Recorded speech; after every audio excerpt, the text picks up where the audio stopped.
Здравствуйте, уважаемые телезрители. Межгосударственная телерадиокомпания «Мир» начинает трансляцию из Ашхабада. Сегодня Туркменистан отмечает День государственной независимости. Трансляция организована совместно с телеканалом «Алтын-Азыр», комментирует Алексей Дерябин. В этот день, в 1991 году, в результате всенародного референдума, Туркменистан был провозглашен суверенным государством, став на путь самостоятельного развития. Нынешнюю юбилейную 20-ю годовщину независимости страны туркменистанцы отметили вводом в строй целого ряда новых объектов промышленного и социально-культурного назначения. По многолетней традиции праздник сегодня начался ранним утром с церемонии возложения цветов к мемориальному комплексу в Ашхабаде, монументу независимости. Ну а сейчас, минута на минуту, на центральной площади Ашхабада пройдет военный парад, который будет принимать президент Туркменистана, верховный главнокомандующий вооруженными силами Гурбангулы Бердымухамедов. Перед трибуной, где собрались члены правительства, зарубежные дипломаты и зарубежные гости, пройдут представители всех родов войск. Зрителям будет продемонстрирована вся современная военная техника, которой располагают вооруженные силы страны.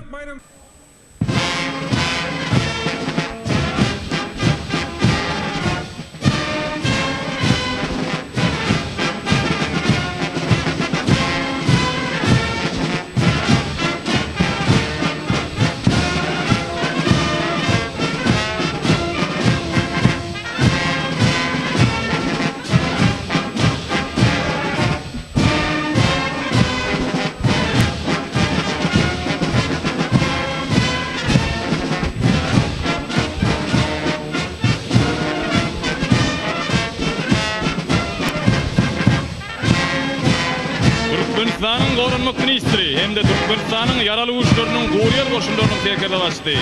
Koşulları aylanmaya girişiyorlar. Türkmenistan'ın korunmak ministri harbi yürüyüşün hatarlarının önünden geçiyor. Ol harbi kullukçular ile taranmasıya hem de onları karıştırdığımızın şanlı 20 yıllık bayramçılığı ile mutluya.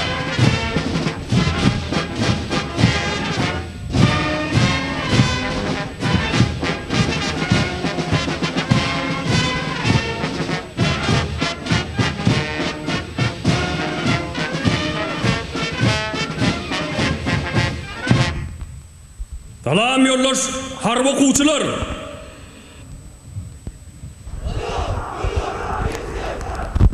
Sizi Türkmenistanyň garaşçylygynyň şanly 20 ýyllyk bayramçylyk münasibetli gutlaýaryn.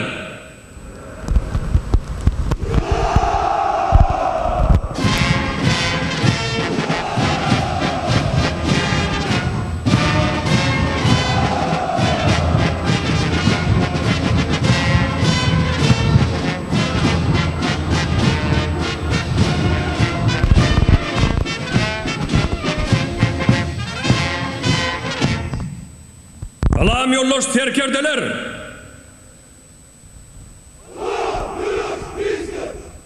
Sizi Türkmenistanyň garaşçylygynyň şanly 20 ýyllyk bayramçylyk münasibetli gutlaýaryn.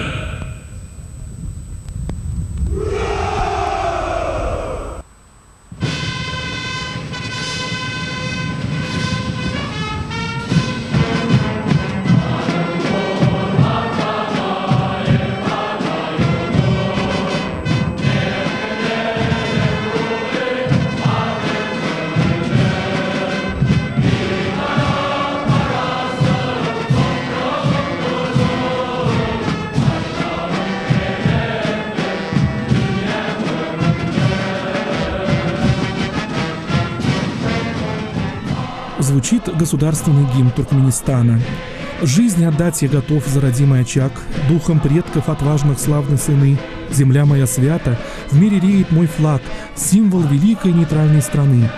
Великая, навеки созданная народом, держава родная, суверенный край, Туркменистан, светочи песня души. Во веки веков ты живи, процветай. Един мой народ, и по жилам племен течет предков кровь, нетленная весть. Не страшны нам бури, невзгоды времен, сохраним и умножим славу и честь. Великая, навеки созданная народом, держава родная, суверенный край, Туркменистан, светочи песня души, во веки веков ты живи, процветай».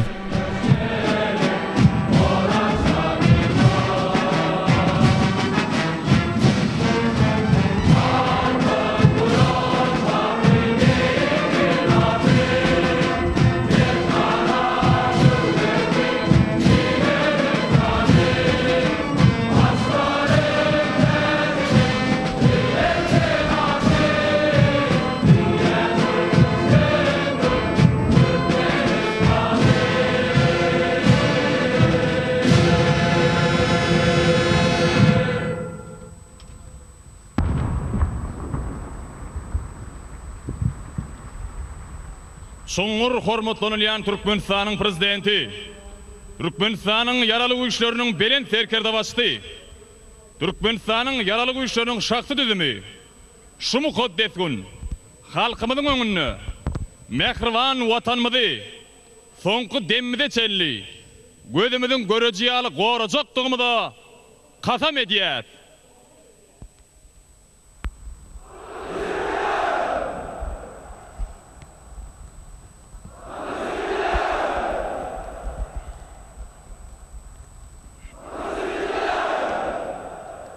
Yedi Türkmenistan ata vatanım.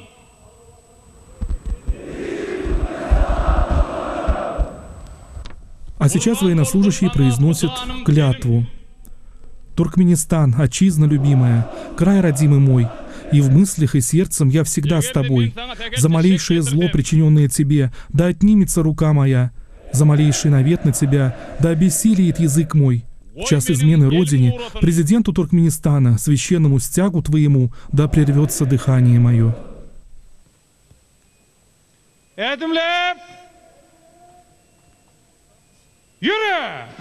Edil vatanımızın belentden tutulyan garaşsızlık toyu dep bolşayaly dabaralyk harby ýörüşler başlanýar.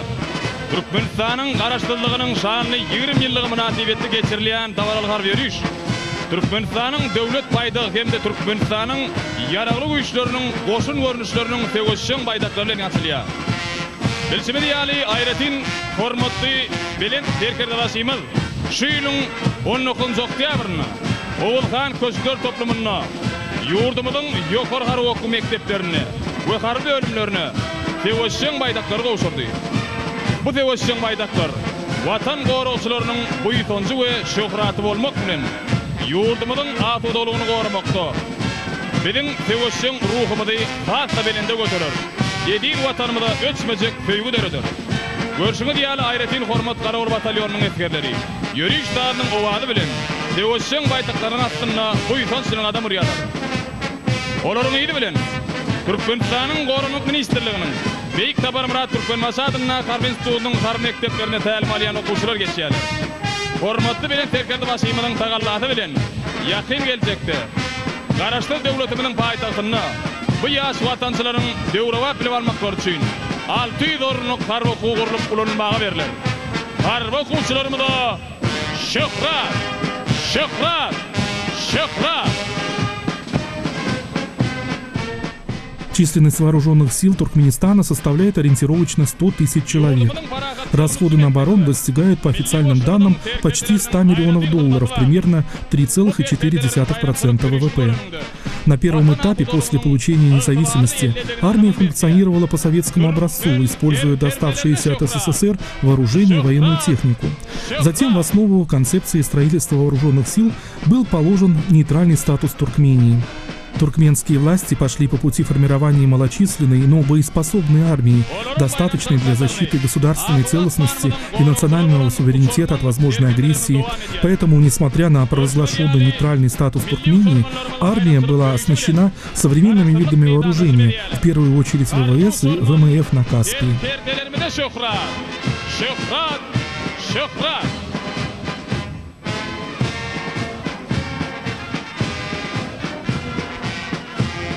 Dabaralyk harby ýörüşi Türkmenistanyň Gorunluk Ministrliginiň Beýik Tabar Türkmen Masadyna Harby institutynyň talipleri dowam edýärler. Hormatly bilen terkerde başymyzyň ýa-da aladasy netijesinde döwrewap enzamlar bilen üpsür edilen ýokary harby okuw mekdebine bilim alýan bu taliplerimiz okuwda we tegeşşiň taýýarlykda aýratyn tapawutlanýarlar. Harby taliplerimize şöhrat, şöhrat, şöhrat. Вооруженные силы Туркмении размещены по территориальному принципу в соответствии с количеством областей. На сегодняшний день в республике действует 5 военных округов. В республике начата трансформация дивизий в бригады, и в настоящее время сухопутные войска имеют смешанную структуру. Основными направлениями стратегии развития вооруженных сил Туркменистана являются переоснащение и модернизация военной техники вооруженных сил, повышение профессионализма военнослужащих через регулярно проводящиеся масштабные тактические учения и стрельбы, обучение личного состава, обращению с оружием нового поколения, поддержание в постоянной боевой готовности частей подразделений вооруженных сил. minörünün deňinden Türkmenistanyň Gorunluk Ministrliginiň Harwedegi institutynyň talipleri hormatly belet terkerde başymyň dowşurun Tewoşşeň baýdaklarnyň astynda bu ýyton bilen geçip barýarlar. Harwedegi institutynyň taliplerine şöhrat, şöhrat, şöhrat. Bayramçılık meydançadından 2011-nji ýylyň Tewoşşeň we humanitar taýýarlygyna ýokary netijeler gazanan motatyçylar batalyonu geçýär. Türkmen eskerlerine şöhrat, şöhrat, şöhrat, şöhrat. Самыми оснащенными и мобильными и, соответственно, боеспособными частями являются артиллерийские и танковые. На вооружении этих частей подразделений состоит до 600 танков Т-72, более 1000 БМП и БТР и около 500 единиц артиллерии калибром свыше 100 мм. Также во время состоявшегося военного парада в День независимости в прошлом году во время прохождения марша были замечены БТР-90 «Росток». В последнее время Туркмения значительно усиливает свои пограничные силы. На территории республики создано 3 новых погранотряда. Один дислоцирован на границе с Казахстаном на северо-западных рубежах республики, второй в районе Кирки, где проходит граница с Афганистаном, третий, Койтендакский отряд, разместился на юго-востоке, на пересечении афгано-узбекской и туркменской границ. Этому отряду достался самый тяжелый и пересеченный участок границы. Формирование новых погранотрядов вполне оправдано, так как у Туркменистана довольно большая протяженность внешних границ. В рамках модернизации системы ПВО сухопутных войск у Украины были закуплены новейшие радиолокационные станции «Кольчуга», способные незаметно для аппаратуры слежения противника обнаруживать надводные, воздушные и наземные цели.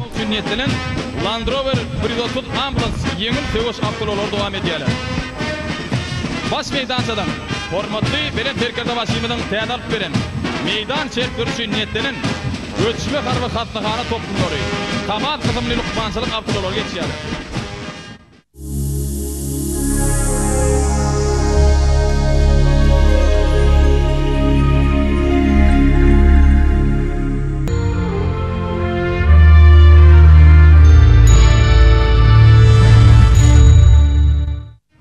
Dawaralyk harby ýürüşden raýaty goran şu halat edilýän işlerine ulanmak üçin ýürüteleşdirilen mas kıtymly awtolar geçýärler. Hormatly bilen terkerde başymyň baýdy tagandaty netijesinde bu gullugyň teknik dünýäde iýiligleri döwre wagtlaşdyrylýar. Dinleýän bu awtologlarymyz adatda nazar haditan bolan ýerine ilkinji halat ediş işlerini alyp barmak üçin ýetlenendir.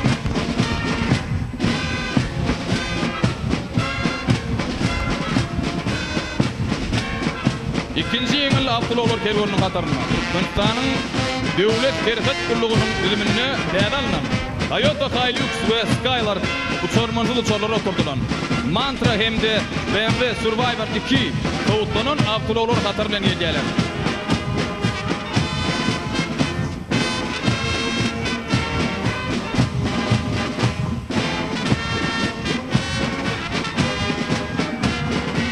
Bu harby teknikalarına ýerberlik bilen erkedýän Türkmen eskerlerine şöhrat, şöhrat, şöhrat.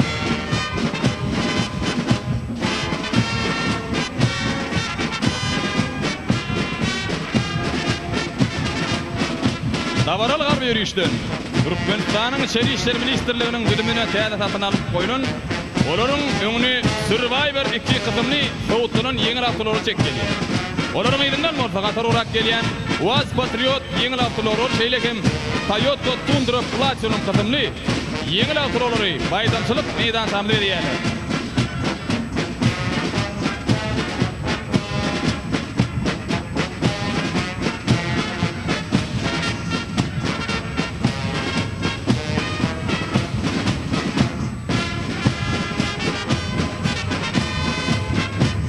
Dawaralyk harby ýürüşiň bayramçylyk gataryny polisiýanyň ýol gödäwçilik gullugynyň Mercedes-Benz S350 hemde Chevrolet Captiva kysymly awtologlar dowam edýärler.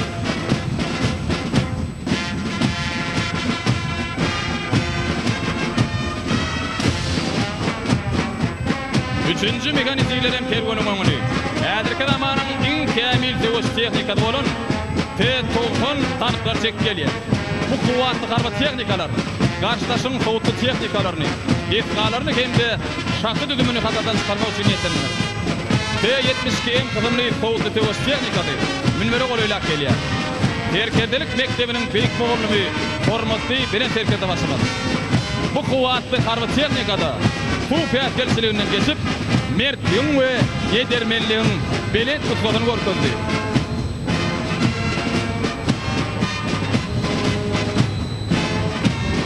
Milli boşlumyň täminlik we ýokary tewessüň üçinçiligini aýdym görkezýän ädirki zamanyň iň tämin tewes tehnikalarynyň biri bolan BMP-3 kızımly piyada goşunçyň tewessüň niýetinden bayramçylyk günlerinden kataryndan jebit bolup geçýärler. O meýdandan bolsa BMP-2 we BMP-1 kızımly piyada goşunyň tewessüň maşinalary katar bolup geçýärler. Bu harbatçylar tehnikalaryna ýederlik bilen erkedýän türkmen etgerlerine şöhrat. Şöhrat, şöhrat. Muqaddes garaşdyrlygymyň şanly 20 ýyllyk toýunyň davaral bellenilýän baş meýdançylygyna T-72 tanklar peýda bolýarlar. Olaryň ýerininden kirkegli ýük awtologlaryň üstüne ýerleşdirilen ädirki zamanyň tämin ýaraglary bilen ýaraglandyrylan BMP-2 kızımly piyada goşunyň tewessüň maşinalary geçýärler. Bu sowutly tehnikalar karşıdaşın sowutly tehnikalaryny we şahsy düdümini hatardan çıkarmakda hemde şahsy düdümi tewes meýdanyna daşamak üçin niýetlenendir.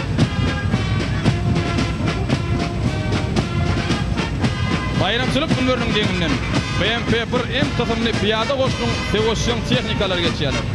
Olar karşıdaşın sowutly tehnikalaryny we şahsy düdümini hatardan çıkarmakda hemde şahsy düdümi tewes meýdanyna daşamak üçin niýetlenendir.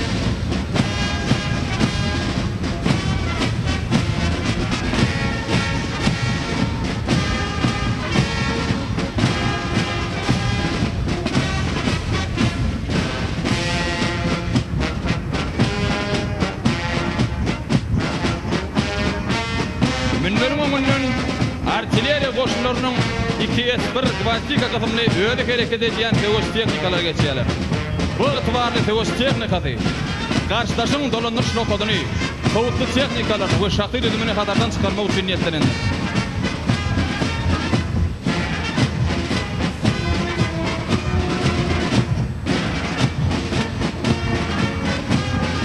Bayramçylyk günleriniň öňünde 2S3 Akasiya kızımly öýle hereket edýän artilleriya tewes tehnikasynyň jebit katary peýda bolýarlar. Bu kämil ýaraglar karşıdaşyň dolandyryş nokodyny sowutly tehnikalaryny hemde şahsy düdümini derwe dawan etmek üçin niýetlenendir.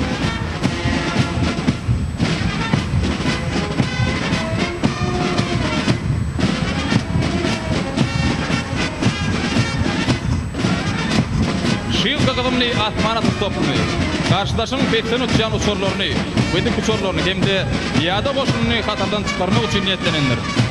Bayramçylyk günleriniň öňünden ýene de kämil harby tehnikalaryň biri bolan Kup kızımly asmana tutupmy peýda bolýar. Bu toplum karşıdaşyň 5-7 kilometr beýiklikden we 20 kilometr uzaklykdan gelýän gowan şanlaryny ýok etmek üçin niýetlenendir. Bu harbatal tehnikalaryna ýerberlik bilen erkedýän türkmen ýigitlerime de şöhrat. Şöhrat, şöhrat.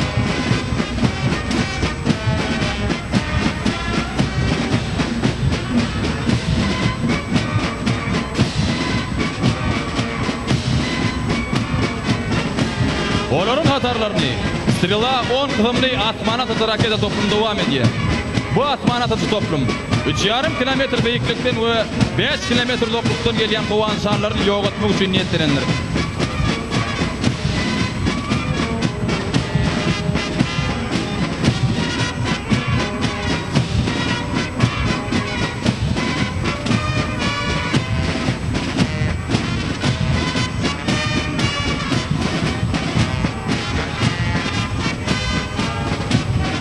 Milli ýaragly güýçlerimiň ödülümindäki MT-12 Rapira ýaragy tanka garşylanylýar. Her ýerde geçirilýän okuw görnüşlerini bu harby tehnikalar dolandyrýan harby gulluklarymyz muqaddes garaşdyrlygymyň şanly 20 ýyllyk toýuna uly sowgatly geldiler. Anha olar siziň öňüňizden dawara bilen geçip barýarlar.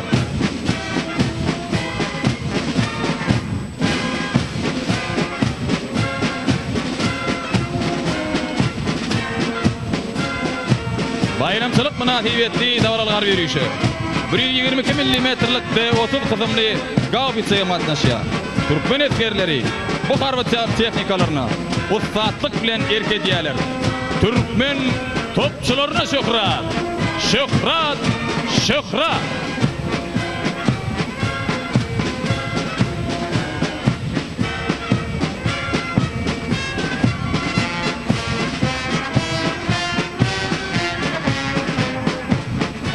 Oların iyidi bilen 152 mm-lik D20 kısımlı gaubitsa davaral harbi yürüyüşten geçiyor.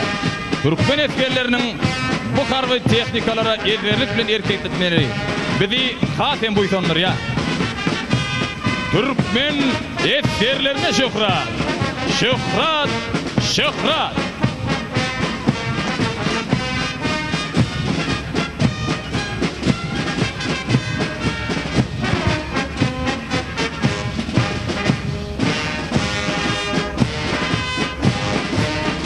...130 mm-lik M46 kısımlı udağaralı atyan topu. Davaralı harbi yürüyüşten geçiyor. Ol karşılıklı batareyle entegöşler alıp barmakta neticeli yararların biridir. Türkmen eskerlerine şöhrat, şöhrat, şöhrat.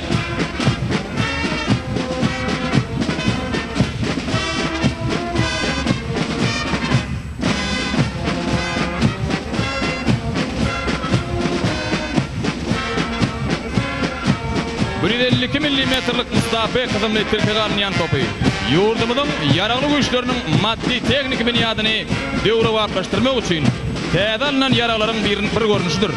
Ol karşıdaşın bu kudakı hem de açık yerdeki canlı gücünü, teknikasını hatardan ayırmakta en kamil yararların biridir.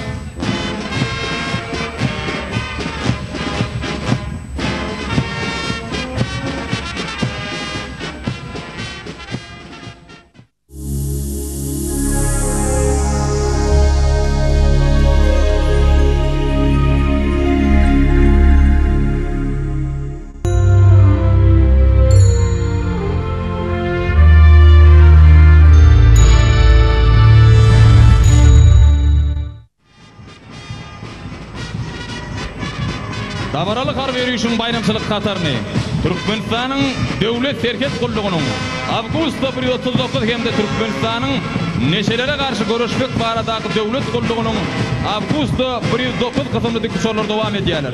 Bu dikuşorlar Türkmenistan'ın devlet serket kulluğunun hem de Türkmenistan'ın neşelere karşı görüşmek baradaki devlet kulluğunun önüne koyulan cevapkarlı vazifeleri üstünlükü çözmekte ulu ehemmiyetlidir.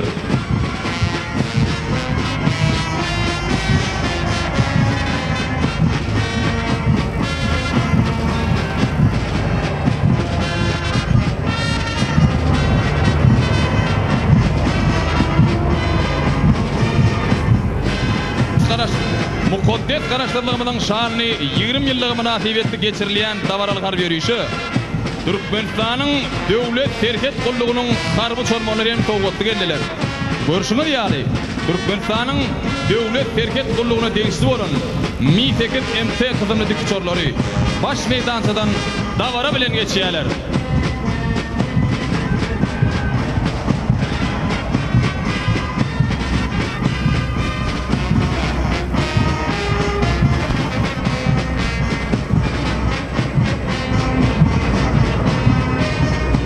Hormatly belet terkerde başıymadın yurdumuzda milli harbi çor hürmeyenlermeni tayarlamak barada görkezmelerinin uğralıp Türkmenistan'ın Gorunluk Ministerliğinin Beyik Tabar Murat Türkmen Masadınaki harbi institutunu harbi çorlara ustatlık bilen erketsek uçormalar tayarlanılıyor. Şol dik uçorları dolandıryan bizim milli harbi çormalarımız Türkmenistan'ın yaralı güçlerinin harbi hava güçlerinin Mi-24P kızımlı ädirki zamanın en kamil dik uçorlarını paragat atmanımız ve değerler. Milli harbi çormanlarımızda şöhrat.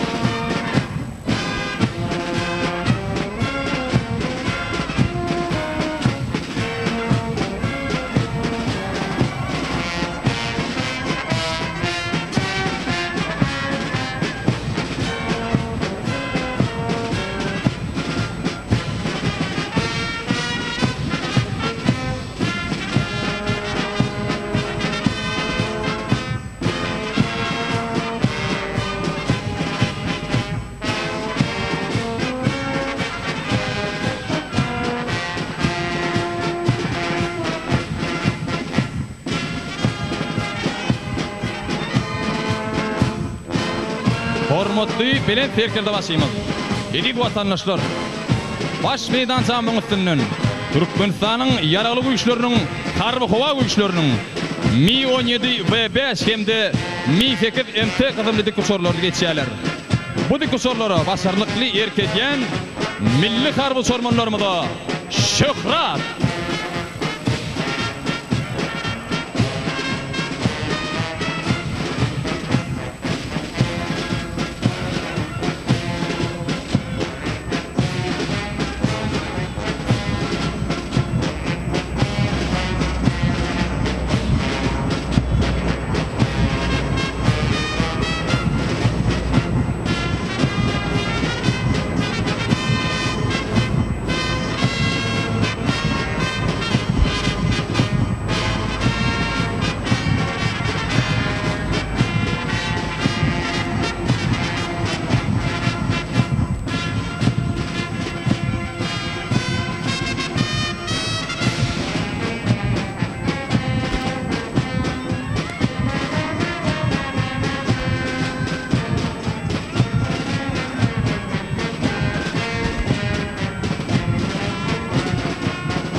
Döwlet bildirmeginde Türkmenistanyň Goranyk ministrliginiň Aýratyn hormat garaly batalyonunyň harby gullukçylary peýda bolýarlar.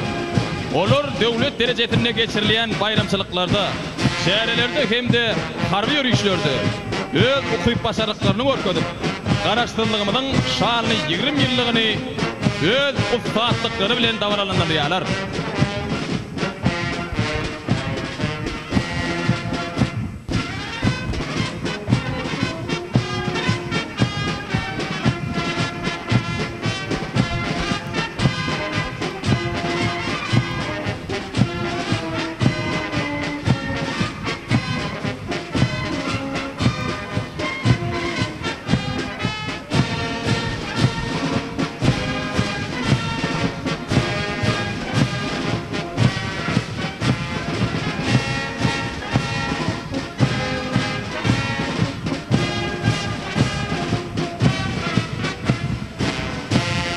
Hormatly mehmanlar, görüşüňiz ýaly Aýratyn hormat garaly batalyonunyň harby gullukçylary Türkmenistanyň döwlet kartasyny şekillendirdiler.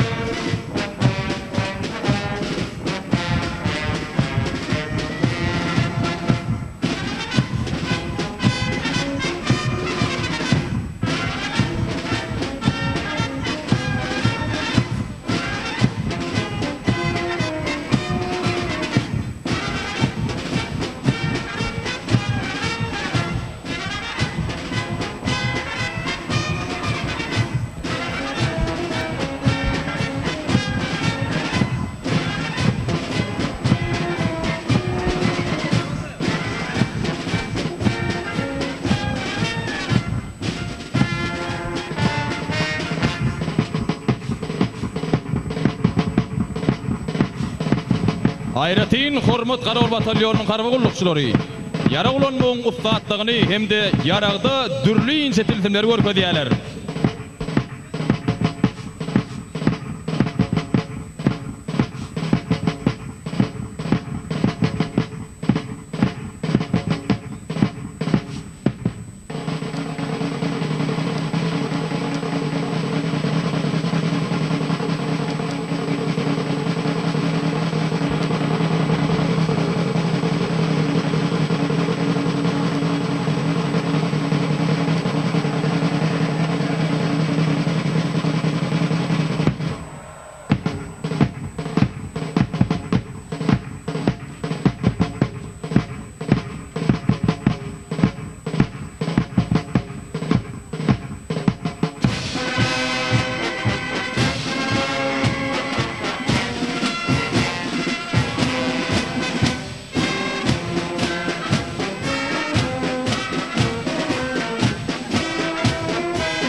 Hormatly mehmanlar, görüşüňiz ýaly Aýratyn hormat garagly batalyonunyň garba gullukçylary.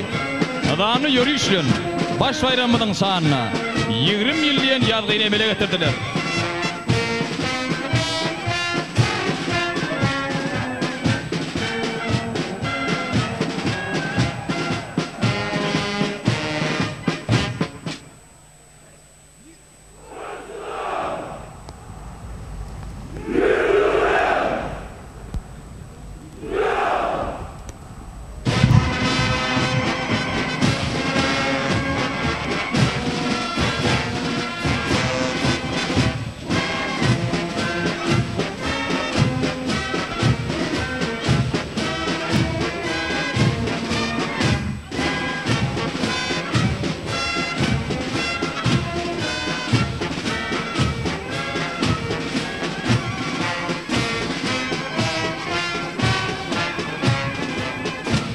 Aýratyn hormat garagly batalyonunyň harby gullukçylaryna şöhrat, şöhrat, şöhrat.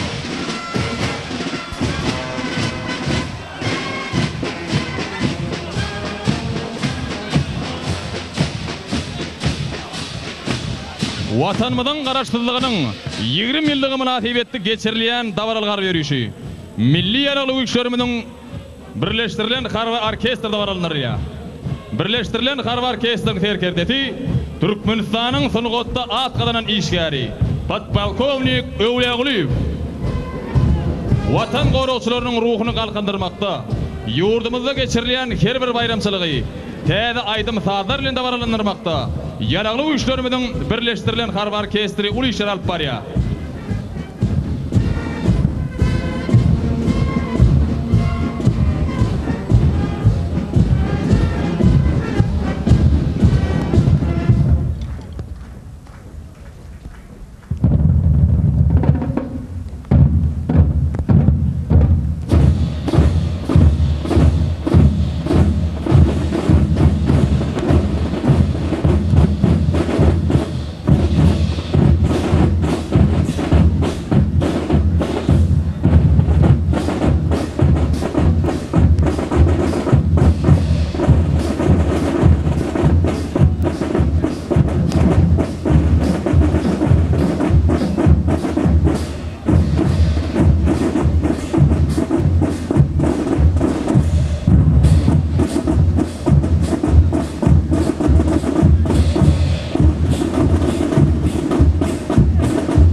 Golluk ediyet vatana boytonşludur basımız.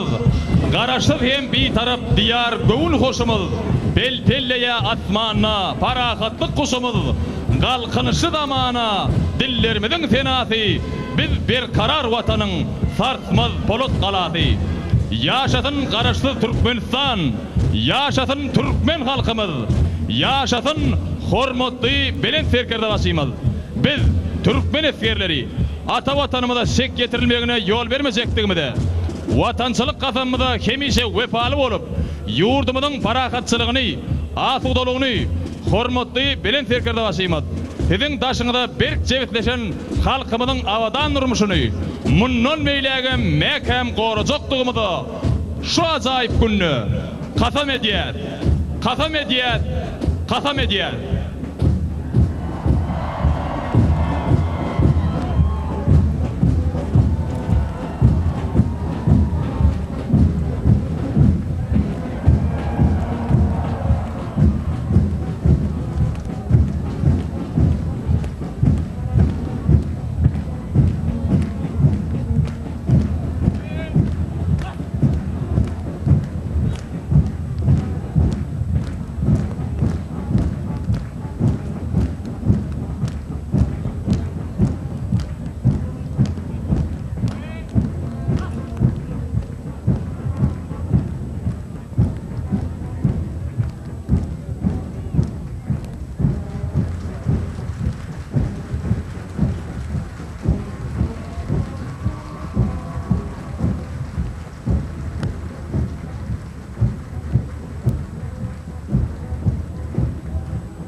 Ахалтыкинская лошадь или ахалтыкинец.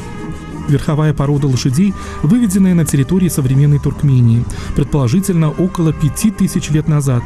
Это древнейшая из культурных пород, оказавшая влияние на многие другие породы – арабскую, чистокровную верховую и других. Относится наряду с чистокровной верховой арабской к числу чистокровных пород, так как является эталонной верховой лошадью и на протяжении 5000 лет не имела скрещивания с другими породами. Ахалтыкинец имеет весьма замечательный крепости экстерьер, славится изяществом и нарядностью форм, эластичными красивыми движениями.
Жизнь туркмен проходила в постоянных военных походах, набегах, стычках, и качество их лошадей было для них практически вопросом жизни и смерти.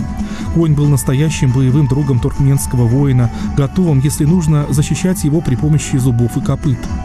Таким узам способствовали особые условия, которые веками выращивались ахалтыкинцы. На краю суровой пустыни Каракумы растительность, появившаяся ранней весной, выгорает уже к маю. Кочевники не могли держать табуны лошадей на выпасе, корма выращивались на поливных землях. Поэтому коней держали по одному-два на привязи у юрты и кормили их с рук. Заботились тыкинцы о своих конях так, как не заботился ни один степной кочевник. Корм, пусть в небольших количествах, но самый лучший и калорийный.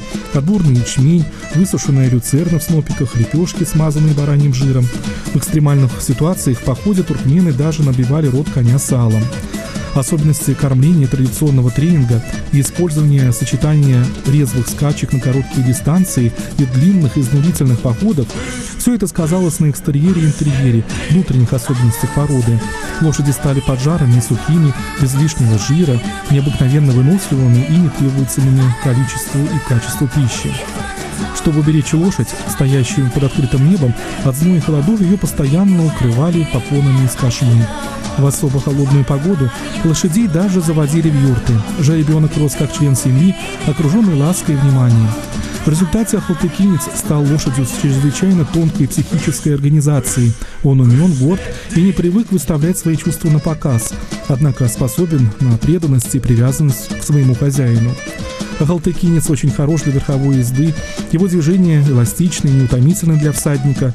Ахалтыкинцу можно доверить ребенка и быть уверенным, что лошадь не причинит всаднику никакого вреда. При этом грубость или пренебрежение ранит тыкинца гораздо сильнее, чем многих других лошадей, а уж постоять за себя он умеет. Как и все чистокровные лошади, ахалтыкинец никак не соответствует роли спортивного снаряда, безропотно выполняющего любые требования всадника. Он требует особого подхода. Поэтому многие спортсмены, привыкшие к более флегматичным и безотказным полукровным лошадям, считают ахалтыкинцев тяжелыми в работе. Но в руках умного и терпеливого всадника ахалтыкинец способен показывать высокие спортивные результаты.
Prezidentimiz bayramınız kutlu olsun.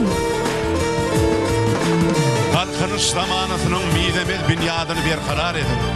Türkmen halkına belin mertebe verin. On adabırayını yedi kılıйпа yayan. Ulu siydi tiyadi belindikleri halkındıran mehriban prezidentimiz. Türkmenistan'ın kahramanı diyen belin adınız kutlu olsun. Oy dedim adabırayınız, şan şöhratınız, munnunun berent olup, toyunuz toyu, bayramınız bayramları oluşsun. Ediz vatandaşlar, mehriban illeşler, Garaşsızlık bayramıňyz gutly bolsun.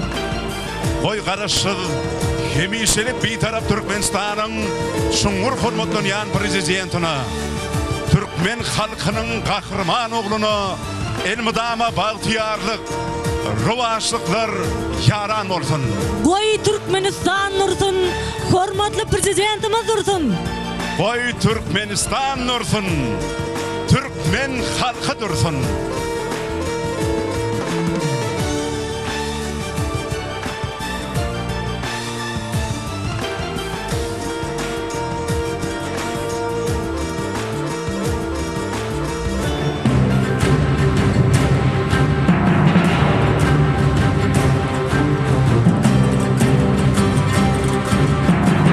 Toprakda kogumlaryň şundan ornan kökü var. Yurt dünyada tutulmuşdur, ol ahir berkarar. Asıllarımız arın tapgan, bu kudretli toprakda nesillerimiz bağta yetken bu mukaddes toprakda. Vatan ruhi keramati, kuvvat berdi pillerimize, yüreklerde buysons olup suğla taştı yollarımıza.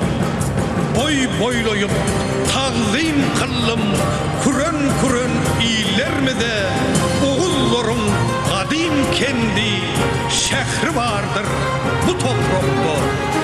Gözüm düşmüş keyilgäki terkovda çar bağıma, devran dönmüş bu diyara çanlı beyle çar dağıma. Toylar tutun şatlık şovgun, çavun yaydın çar yanına. Dal dedevmünün beglerin mehri vardır bu toprakta. Ata yurdum dağım dedim, haktan bide baki imkan. Erkinliğin telvatına çok karıştım ence eyyam. Berkararlık bünyadımın midemecek köşkü eyvan. Şan şöhratlı pederlerin pek mi vardır bu toprakta?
Dünya devletleri bilen hoş niyetli gatnaşyklar ýola goýuldy.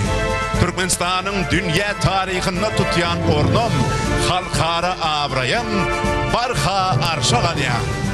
По случаю праздника к нации обратился президент Гурбангулы Бердымухамедов. Всему народу независимого нейтрального Туркменистана, мой родной народ, дорогие соотечественники, сердечно поздравляю вас со значимым историческим событием эпохи нового возрождения и великих преобразований, славным 20-летним юбилеем священной независимости Туркменистана. Пусть это замечательное торжество, прославляющее независимость нашей свободной отчизны, благополучную и счастливую жизнь туркменского народа, приверженного принципам дружбы и братства, добрососедства и гуманизма, вдохновит каждого из нас на новые победы, успехи и более высокие трудовые достижения. Мой родной народ. Независимость — это великое, ни с чем не соизмеримое понятие, прочная основа незыблемости нашего государства, единства и сплоченности народа. В этом глубоком по смыслу слове воплощены самые заветные мечты и желания наших мужественных предков о свободной, мирной и счастливой жизни, славное прошлое, сегодняшний день и великое будущее любимой отчизны. Праздник независимости — это священный праздник, придающий нашему мужественному народу силы чувствовать себя свободным и счастливым, прославляющий суверенитет и национальную целостность Туркменистана. Наш счастливый народ строит и созидает во имя великого будущего нашей прекрасной Родины, живет с чувством безграничной радости за то огромное счастье, которым нас одарила независимость, широко, в атмосфере единства и сплоченности и высокого воодушевления отмечая праздники. Праздник независимости — это наш национальный праздник, вобравший в себя широкомасштабные реформы эпохи нового возрождения и созидательный дух единого и сплоченного туркменского общества, переполняющий наши сердца чувством гордости и любви к родной отчизне. Именно поэтому создаются прекрасные произведения искусства, вдохновенные песни и мелодии, прославляющие ценность священной независимости, мир и благоденствие страны, счастливую жизнь туркменского народа. Это яркое свидетельство того, что интенсивно развивающийся и преображающийся Туркменистан устремлен к достижению новых высоких рубежей. Мой любимый народ. Для человека самое большое счастье — жить в независимой отчизне, мир на родной земле, смех счастливых детей. На пороге третьего тысячелетия, 27 октября 1991 года, туркменский народ осуществил свою заветную мечту, которую он вынашивал в течение многих веков, стал полноправным хозяином своей щедрой священной земли. Наш мужественный народ стал подлинным хозяином высоких гор, быстрых рек, бескрайних степей, родных городов и сел, где свободно жили его славные предки. В этот исторический день, навеки запечатленный в сердцах туркмен, был заложен прочный фундамент наших будущих достижений и побед. Началась новая эра, новое судьбоносное время в истории туркменского государства и народа. Обретя независимость, озаряющая наше великое будущее и ставшую национальной гордостью, наш мужественный народ создал свои незыблемые государственные символы. Государственный флаг, государственный герб и государственный гимн, восстановил подлинную героическую историю наших славных предков, достиг великих целей благодаря своим трудовым победам. Следуя принципам мира, дружбы и сотрудничества и проводя конструктивную, глубоко взвешенную внешнюю политику, Туркменистан за 20 лет независимого развития занял достойное место в международной системе координат. Принятие 12 декабря 1995 года на 50-й сессии Генеральной Ассамблеи Организации Объединенных Наций резолюции о постоянном нейтралитете Туркменистана – это наглядное свидетельство торжества многовековых исконных принципов гуманизма и дружбы туркменского народа, огромное достижение миролюбивого внешнеполитического курса Туркменистана в первые годы независимости. В эпоху нового возрождения и великих преобразований мы последовательно проводим политику нейтралитета, основанную на принципах добрососедства, равноправия и взаимовыгодного сотрудничества со всеми государствами мира. Дорогие соотечественники, интересы туркменского государства, о котором веками мечтали наши славные предки, отвечают интересам нынешнего и грядущих поколений. Руководствуясь этим принципом, сегодня мы создаем на священной туркменской земле новые трапы, строим и вводим в строй целые комплексы современных предприятий, крупных объектов производственного и социально-культурного назначения, своими великими свершениями, преобразующими и украшающими нашу жизнь, вписывая немеркнущие страницы в новейшую историю народа. Реализуемые масштабные меры способствуют вхождению Туркменистана в число экономически развитых и политически стабильных государств планеты, укрепляя мирную, счастливую и процветающую жизнь народа. Мы уверенно идем к своему великому будущему, еще более высоким достижениям. Конкретные цели и светлое будущее приумножают в наших сердцах чувство уверенности, придают нашей жизни высокий смысл. И именно поэтому мы должны самоотверженно, с большим усердием и энтузиазмом трудиться во имя дальнейшего укрепления авторитета независимого нейтрального Туркменистана, в направлении всех имеющихся возможностей на обеспечение интересов родного народа и всего человечества. Независимость – наше счастье, а труд – гарантия великого будущего. Мой родной народ, дорогие соотечественники, еще раз тепло и сердечно поздравляю вас с 20-й годовщиной великой священной независимости.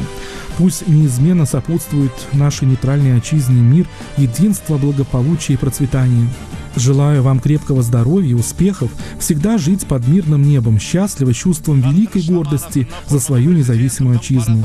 Пусть множится число праздников и торжеств на нашей земле, мой родной народ. Президент Туркменистана Гурбангулы Бердымухамедов.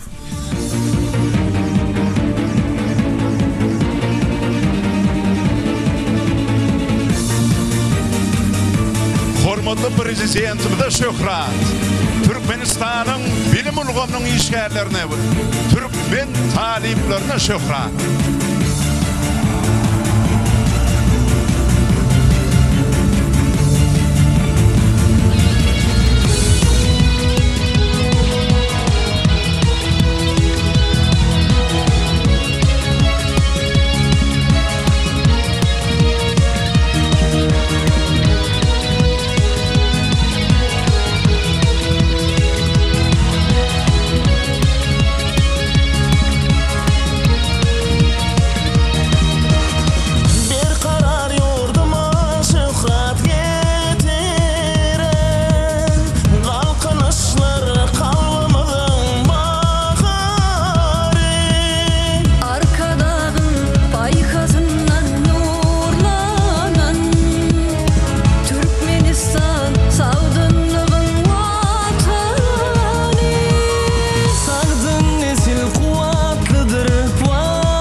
Prezidentimden baratatlı başlanmışları esasında kemala giren havada milli tiyatroçılık doğruluğunda dünya ülkelerine doğru layık mihmanxanadan mühim kalan en şebet vuruluydu.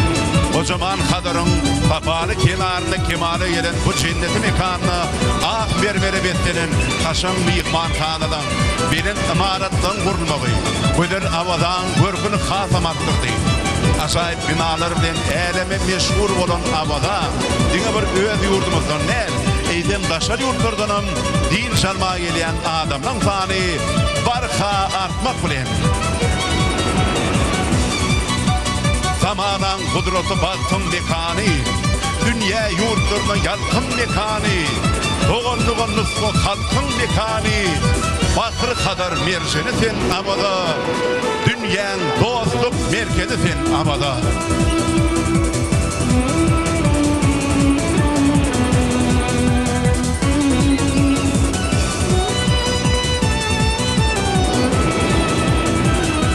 Binaların köşkü van içinde, kenarların tede devran içinde, dolkunların balta teyran içinde, bakır kadar merceni sen abada, dünyanın dostluk merkezi sen abada. Halkımıza şeyle acayip eşretli mekanı bahşeden, arka dağımıza, hormatlı prezidentimize şöhrat.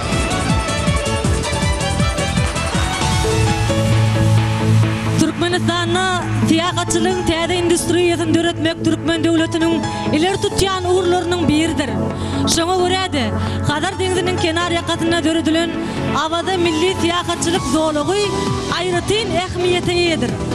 Hormatly prezidentimiziň baş tutanlygyny gysga wagtda bu ýerde dünýä ülgülerine laýyk halkara derejeli mehmanxanalar ör boýuna galdy.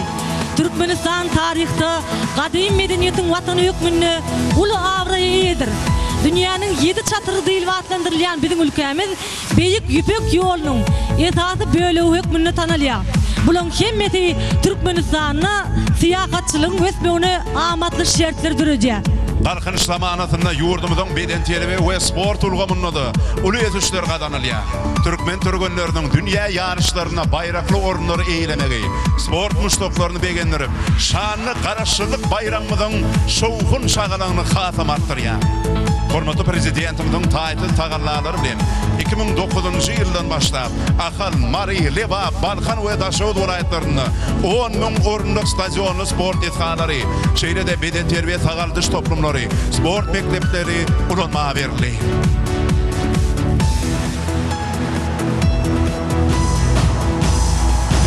Türkmen sport sportun dünya yüzüne meşgul eden hormatly prezidentimize şöhrat. Türkmen türbenlerine şöhrat.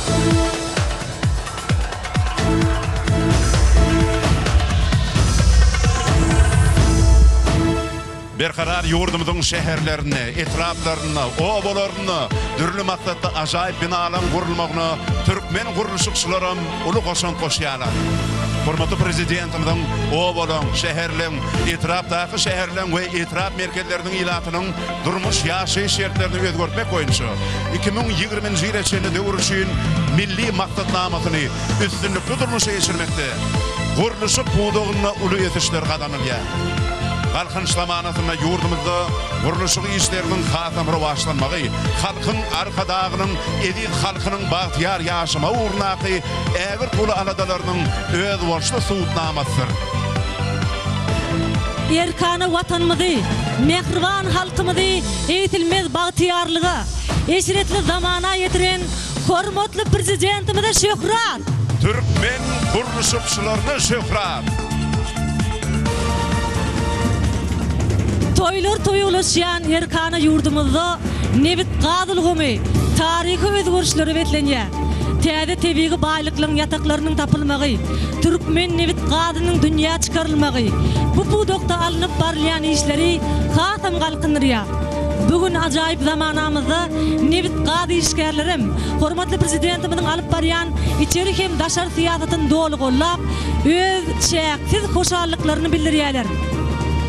Halkınıştan güller açan vatanına, nebit qadım, bereketim, baylığım, yurdum şöhratlanya elem jahanna, nebit qadım, bereketim, baylığım.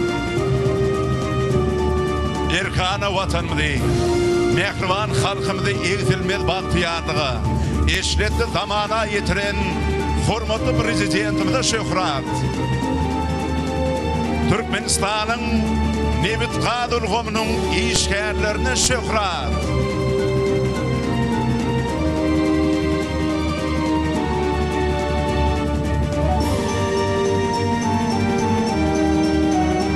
Güller açça şehir oba kendimiz, kalkınışlı zaman baş buysoncumuz, ömrün uzak bolsun arkadağımız, nebit qadım, bereketim, baylığım. İl gugunya kalkınışlı eyyama, arkada hurduran köşkü eyvana, şanlı toylar, yan salıp dur eleme, nebit qadım, bereketim, baylığım.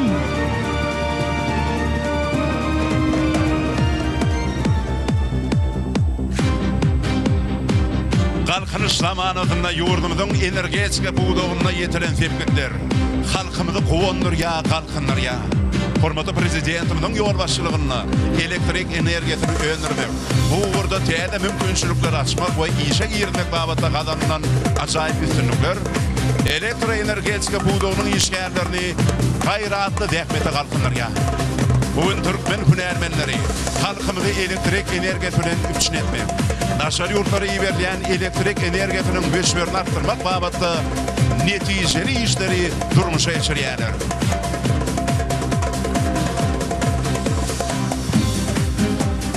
Yaşayış gülleyär senin ışığında, durmuş şoşa gelýär senin keşfinde, gül diyarın oba şehir destinne, nur çeşmeti sen vatanın kuvvati.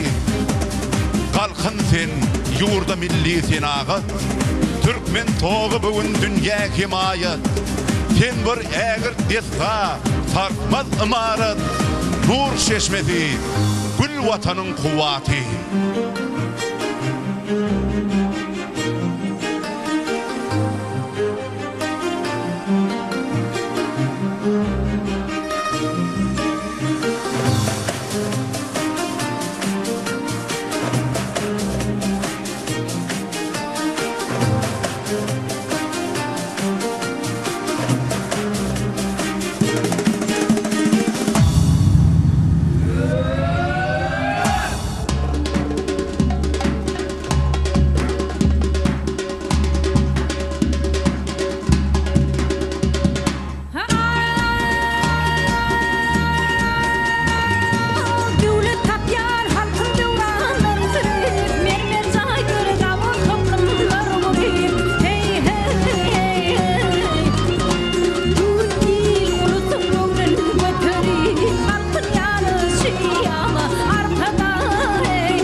hormatlanan mehriban prezidentimize şöhret.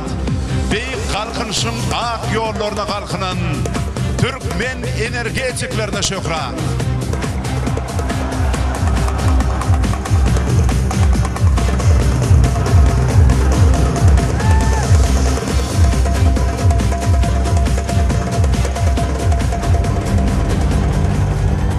Şanlı araştırılığımızın 20 yıllık bayramçılığına yurdumuzun iktisadiyet, maliye hem bank işgärlerim münasip rahmet sowgatları bilen geldiler. Hormatly prezidentimizin baş tutanlygyna döwlet budjetiniň öz wagtyna düzülmegi, amatly maýa goýumlarynyň goýulmagy, milli manadymyzyň hümmetiniň durnukly saklanylmagy, pul qarz siýasatynyň oýlanşykly ýürüdilmegi, milli iktisadiyetimiziň hasam kuwatlanmagyna möhüm ähmiýete eýe boldy.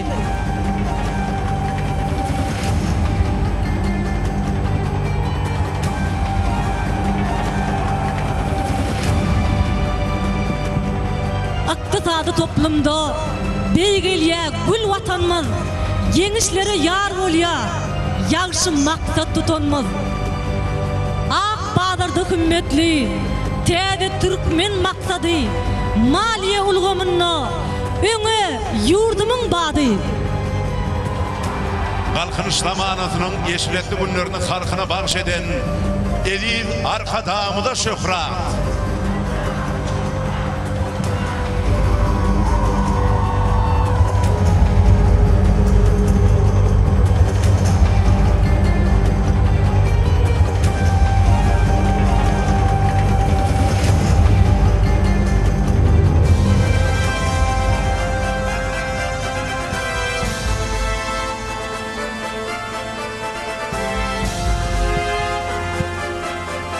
Hormatly prezidentimiz, yurdumyzyň oba hojalygyny göstermek, oba hojalyk rahmetkeşleriniň ýaşaýyş durmuş ýagdaýyny düýpli ýokarlandyrmak babatda uly işler durmuşa geçirýär.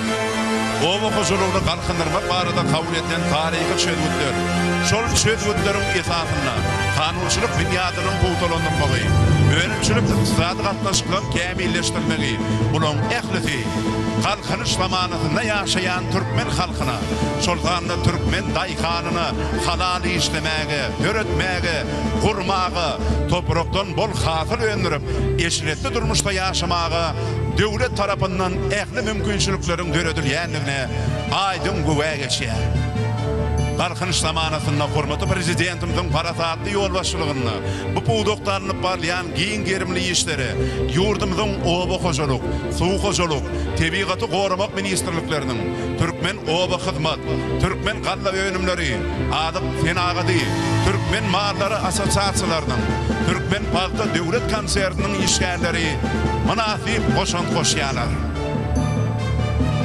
Toprak geçilenine reyhana geler. Arştan ırzgal ýagsa meydana geler. Ekinleň rehneti daýhana geler.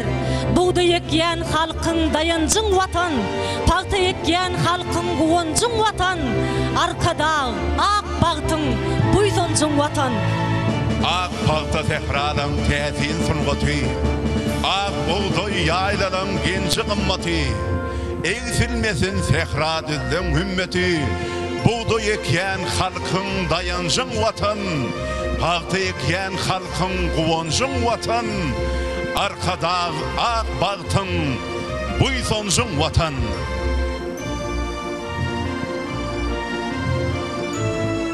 Nygmatlar bol bolsun desterhanlarda, durmuş joşa gelsin genjikenlerde, güllü Türkmenistan şöhrat şanlarda, buğday ekýän halkyň dayanjyň watan, paýta ekýän halkyň guwanjyň watan, arkada ak bagtyň buýsanjyň watan.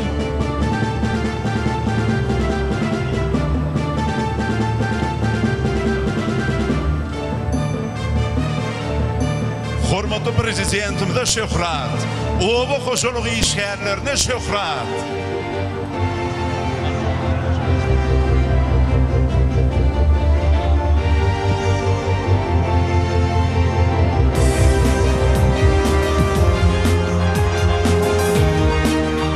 Hormatly prezidentimiz yurdumyzda sevda ulgamyny, telekeçilik ötürmäge uly üns berýär. Türkmen telekeçilerinin önürüyen türlü görünüşlü önümleri milli iktisadiyetimizi östürmekte, halkın islerini kanagatlandırmakta mühim ehemmiyete edir. Şu yıl hormatly prezidentimizin gatnaşmagynda paýtagtymyzda altın adyr günnögör bazarının ulanylmaga berilmegi halkymyzy hatam buýsandyrdy. Geljekde şeýle deskalan ýurdumyzyň ähli vilayetlerinde de gurulmagynyň göz öňünde tutulýanlygy bu ulgamyň hatam ösmegine ýardam berer. Telekeçilik gül atşya, täze galkynyş döwri, türkmen şanly ýol geçýär, belende sary uğruy. Halkymyzy bol elin durmuşa ýetiren hormatly prezidentimize şöhrat. Ýurdumyzyň sewda işgärlerine, telekeçilerine şöhrat.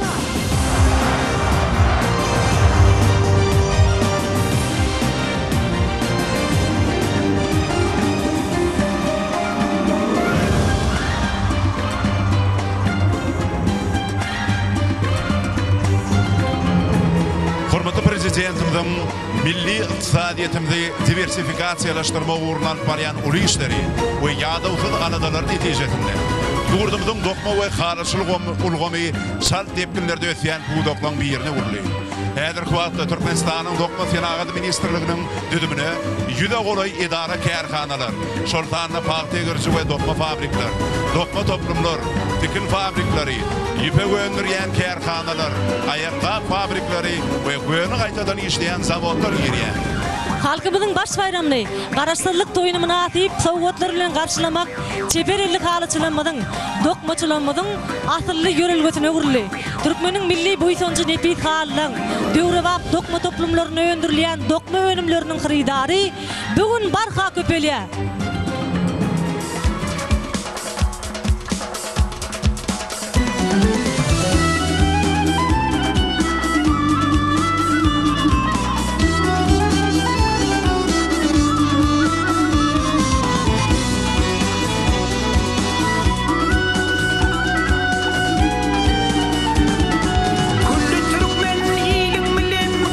Türkmen, halkın Türkmen,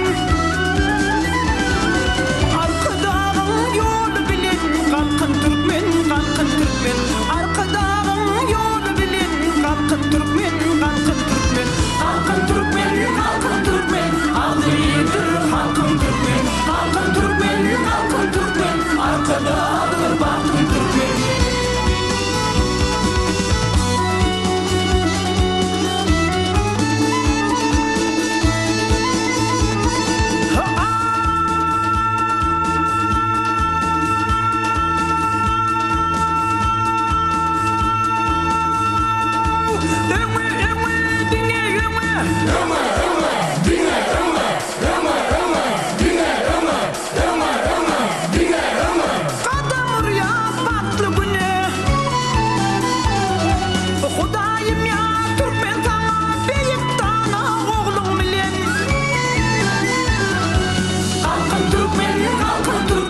nurlanyan prezidentimiz, Türkmenistan'ın kahramanı Gurbangulu Berdimuhamedova şöhrat. Türkmen halyslarına ve dokmaçylarına şöhrat.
Zamanasında Türkmen Hava Yolları Devlet Milli Kuruluğu'nun laşın nişanlı hava gemileri Asuda ve Parahat Mavi Asmanımızda halkara ve yerli hava katlavlarını izverlik bilen amala aşırıyan.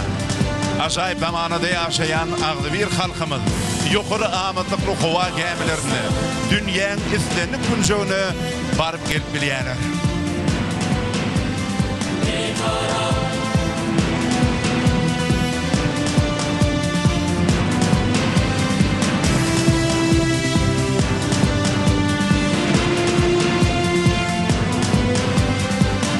Şoşa gelýän Tehran çöllerde, boğunluk gülle yer yüpek yollarda, vatan vakfımıdan hayrat dillerde, arkada vatanın dünya ikrarı, hova yollar, kalkınışın ak yolu.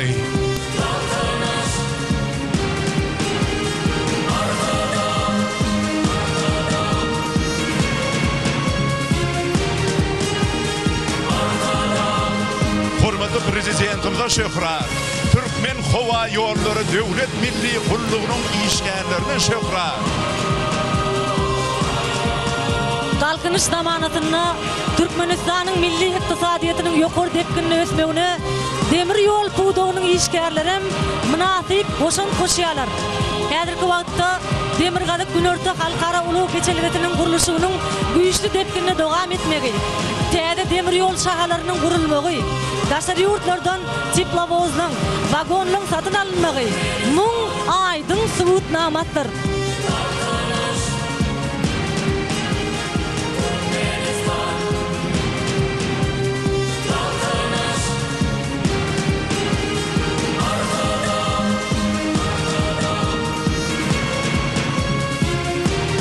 Mehrem nura eylenen Türkmen polat yolları barka uzulup barya söküp ımgır çölleri.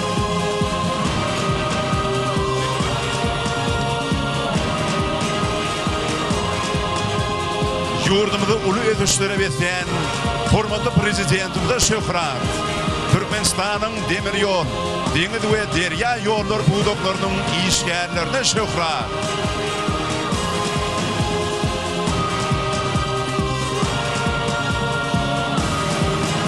Kalkınış zamanatında Türkmenistan'ın avtomobil uloglar buğdağına da täze benetliklere yetildi.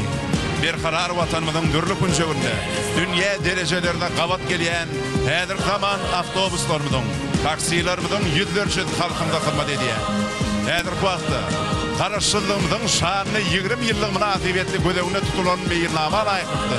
Türkmenbaşy Farap, Aşgabat, Garagum, Daşoğul avtomobil ýollaryň gurulşy güýçli depkinlerde dowam edýär.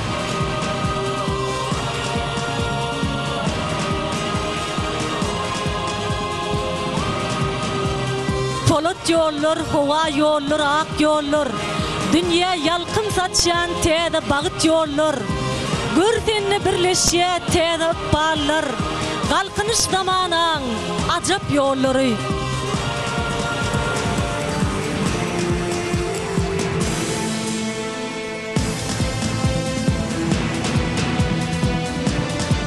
şuňur hormatlanýan prezidentimde Türkmenistanyň gahrmany Gurban Berdi Muhammedowa şöhrat.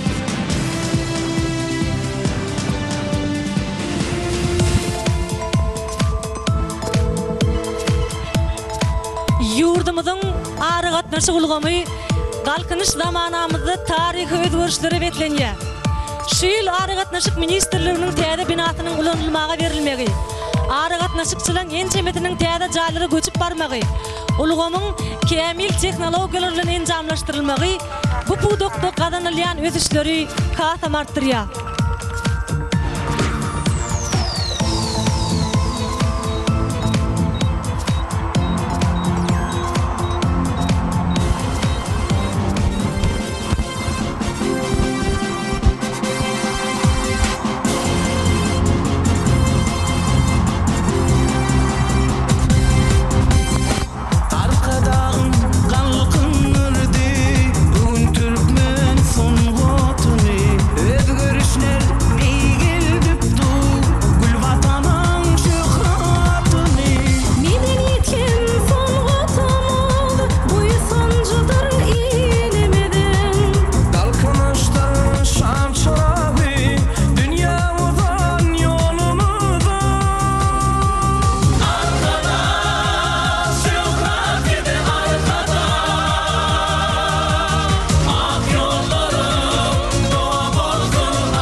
Yurdumyzyň bagtyar netilleri hakynda uly aladalar edilýär.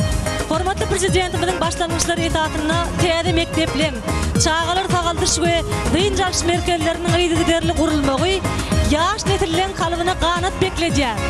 Öler hakynda edilýän şeýle uly alada galkynýan şadýan çağalar ajaýyp zamanamyzda gowanyp, hormatly prezidentimize çäksiz alkyş aýdýarlar. Hormatly prezidentimize, mehriban arkadağımıza, beýik gahrmanymyza şöhrat.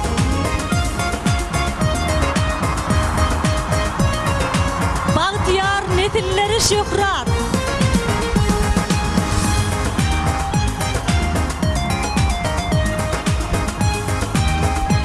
Galkynışda bagty çügen halkymyz, galkynyp dur mertebeli mendile. Bagtyar netiller berkarar ýurdy. Wagt beýleýä, belend owaz heň bile.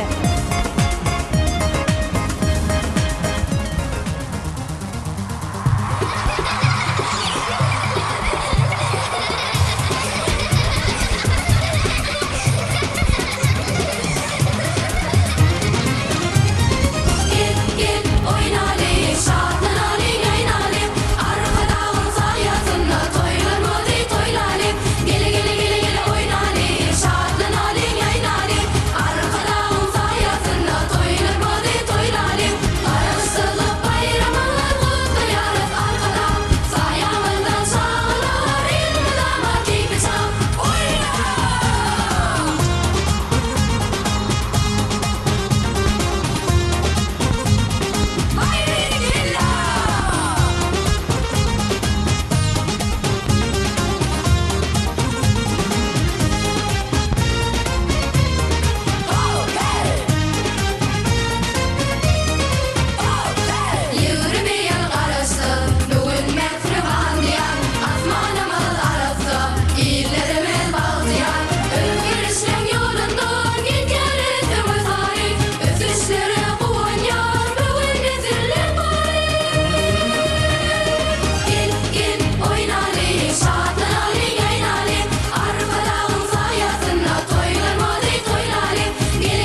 Şungur hormatlanan belent mertebeli prezidentimiz, ediz vatandaşlar, kadirli mihmanlar. Bugün Baghtiyar Türkmen ilimiz, ediz vatanımızın garaşsızlığının şanlı 20 yıllığını, belent dehmet üstünlükleri, ruhu belent toy coşkunu bilen davaralı toyluya. Bugün hormatly prezidentimizin durmuşa geçirýän parasatly, öňden görje siýasaty, garaşsyz ýurdumyzyň şan şöhratyny dünýä doldurýar.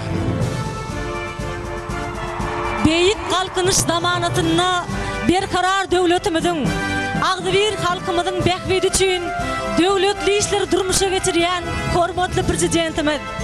Siziň saýaňyzda ýurdumyzda toýlar toýulaşdyn. Halkımıza davra getirýän ak ýoluňyzda sizi mydama üstünlükler yaran bolsun. Ediz arkadağımız, kahraman prezidentimiz, şanınız sağ, ömrünüz uzak bolsun, toyunuz toyu, bayramınız bayramlar ulaşsın, garaşsızlyk toyunuz kutlu olsun.